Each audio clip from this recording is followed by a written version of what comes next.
This place is great, really comfortable.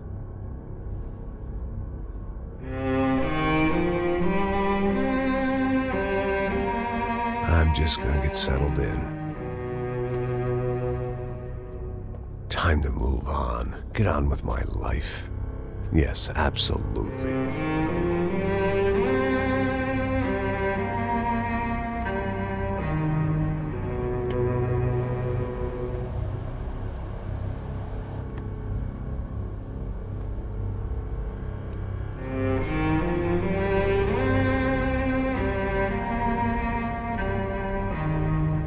Now, like I said, it was a long time ago. Let it go. Seriously.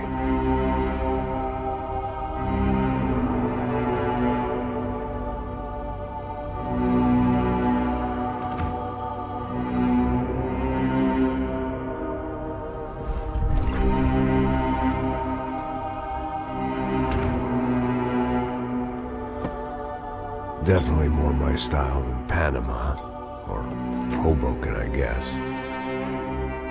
No, if I'm honest, I just got kind of bored of boozing.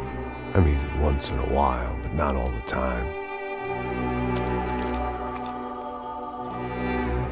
You're right, it wasn't doing me any favors. Maybe I'd lost my self-respect, but it's back. I'm excited, really. I really needed a new start.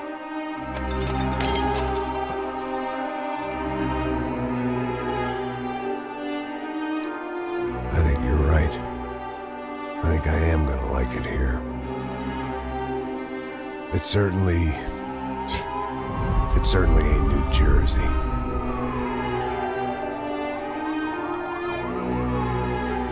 It's my new life.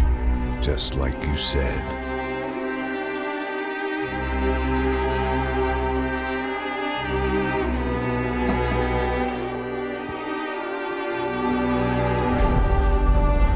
Listen, if you think I can still do a job, what have I got to lose?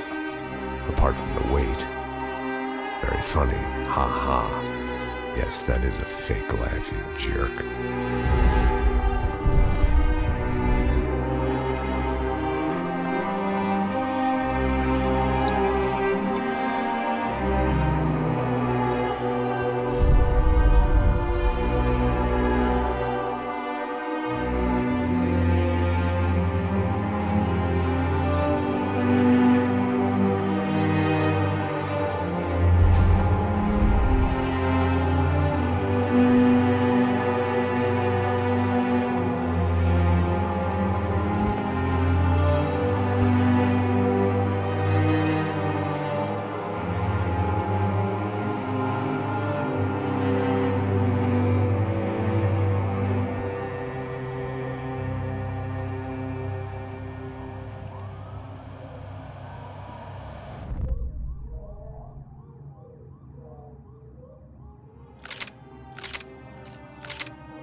So I guess I'd become what they wanted me to be. A killer. Some rent-a-clown with a gun who puts holes in other bad guys. Well, that's what they had paid for, so in the end, that's what they got. Say what you want about Americans, but we understand capitalism. You buy yourself a product and you get what you pay for. And these chumps had paid for some angry gringo without the sensibilities to know right from wrong. Here I was, about to execute this poor bastard like some dime store angel of death. And I realized they were correct. I wouldn't know right from wrong if one of them was helping the poor and the other was banging my sister.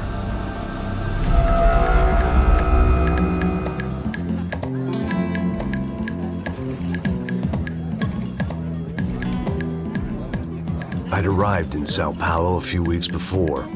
I was working a protection detail for the kind of people who need protection in a town like this. And what kind of town was this?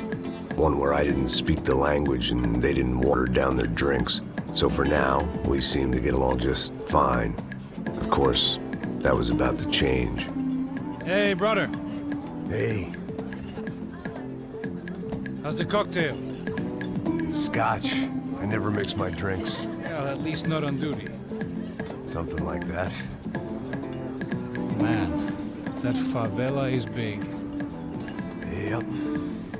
Nothing like the view of extreme poverty to make a penthouse cocktail party really swing. I guess they call it trickle-down economics. That's funny. It's supposed to be a charity thing. Drink and give money. I don't know, something for the kids.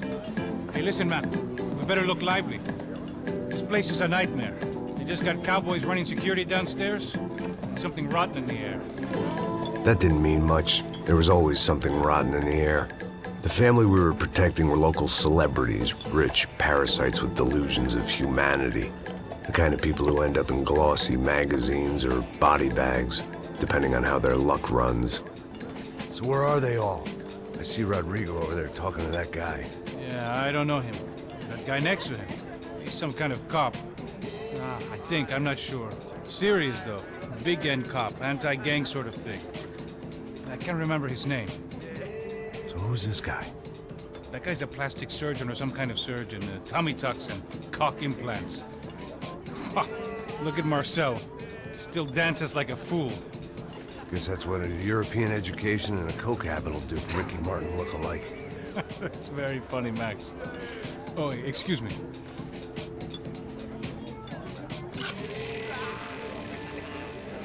I was mostly working for Rodrigo Branco, a local businessman.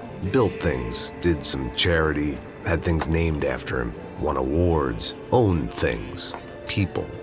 One of the trophies he had won was his wife, Fabiana. She was hot and wanted to be dangerous. Some good genes trying to fight their way out of a cesspit. She'd married well and was now at leisure to regret her good fortune. They got along as well as any rich workaholic and his younger airhead wife tend to get along. They mostly ignored each other. She spent a lot of time with his cokehead younger brother, Marcello. He was a good-time guy if your idea of a good time was an expensive suit, a bottle of champagne, and nothing between the ears. The middle brother, Victor, had just walked in. He was a local politician. Guy was smoother than an oil slick on an iceberg and about as toxic. The rest of the crowd, I didn't know, but I could imagine the types. People who know if they drink enough, they won't have to feel guilty about their good fortune. Suddenly, things turned real ugly. Felt like our hangovers arrived right on cue.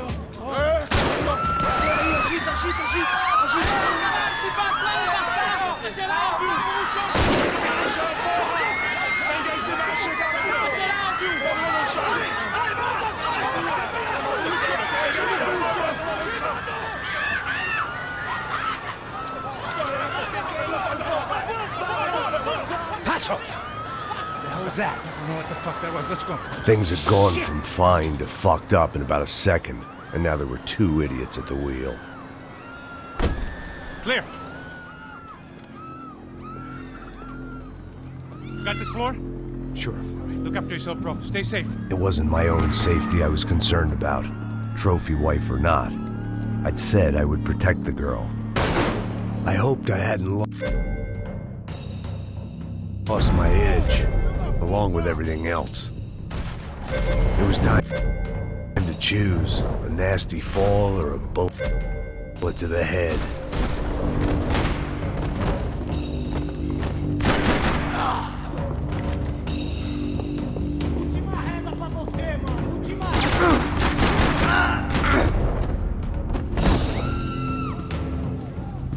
That was the boss lady.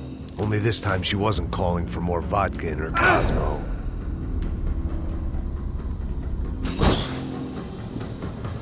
Trashy magazines and pretty trashy people. I just hoped I could keep them out of the crime section. She was out on one of the balconies, and I hoped not about to be thrown off it.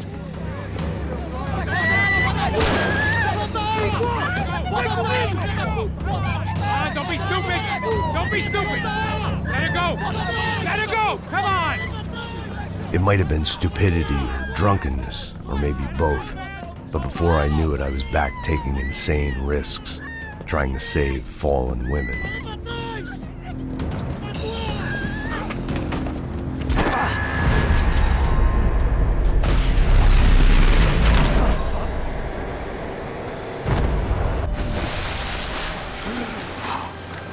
Tranquila! Tranquila!